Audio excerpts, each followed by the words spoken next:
Nasa katulong mood tayo ngayon at linis-linis si Maring Esther. Bigat naman nito. Ang bato kinuha ni Jeremiah Tuyukan.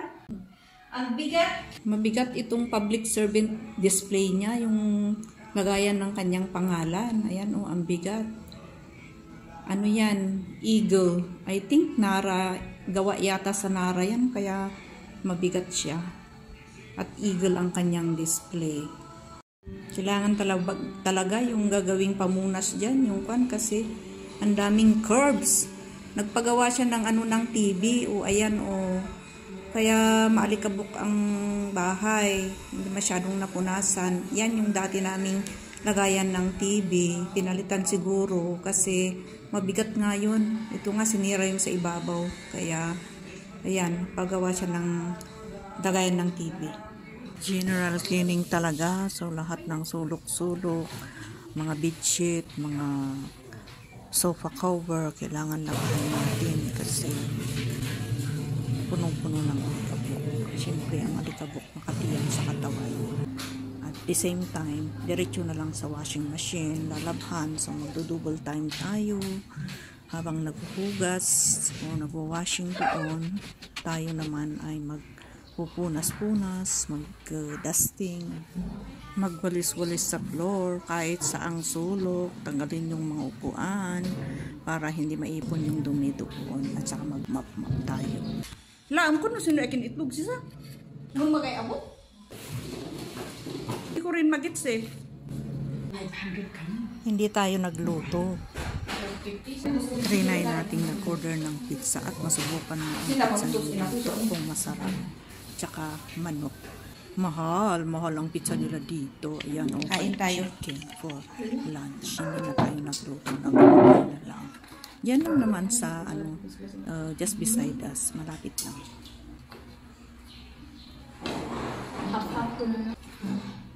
Hawayan kun gua. Kamu to Pagkatapos nag-recharge, ituloy natin ang ating exercise. So magmamap and then i-check natin yung ating washing machine kung tapos ng labhan yung ating nilalabhan. At saka continue dusting pa rin kahit saang sulok ng kasi naipon-ipon talaga yung mga dust. Pag lalabhan mo yung punas madumi talaga siya. Check na natin yung ating nilabhan. O ayan, magsampay na tayo habang malakas pa si init. Half day na ngayon, pero sigurado matutuyo yan mamayang gabi at bukas pwede na. Ituloy pa natin yung paglilinis sa baba kasi hindi pa tayo tapos. Sinampay lang natin yung ating labada para habang naglilinis ay matuyo na siya. Tapusin muna natin ang kwarto dito and then mamaya akyat tayo sa taas. So dusting pa rin. Ito yung master's bedroom. So dinisin natin na maigi. Makati, sabi ko nga, pag naipon-ipon yung alikabok makati. So walis-walis pa rin. Palabasin ang alikabok para hindi magkalat kasi naka-on yung ating electric fan. And then imamap natin para malinis. So pagkatapos nating mag-map, ituloy nating magpunas-punas sa mga door frames, sa mga bintana, at saka yung sa mga gilid-gilid. Tapusin muna natin tong bintana. Pagkatapos nito, akyat tayo sa taas.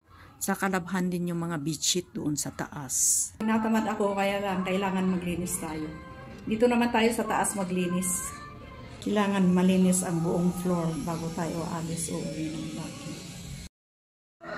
Palaging ganito ang ginagawa pag uwi kasi hindi kami masyado nakatira dito. And then pagdating, medyo naiipon yung mga alikabok. Kaya ang unang ginagawa namin is naglilinis.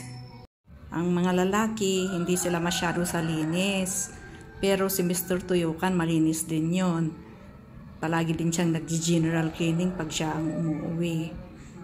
Medyo tahimik naman dito sa bundok, malay ba na lang kung may mga nag-iinuman dyan, nalasing sila, tapos sila yung nag-iingay dyan sa labas. Pero dito sa bundok matahimik naman kasi lahat ng mga tao lumalabas din, nagtatrabaho sa bukid o kaya sa kanilang mga business.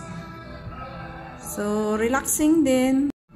Ngayon, i-check naman natin yung ating sinampay kung tuyo na.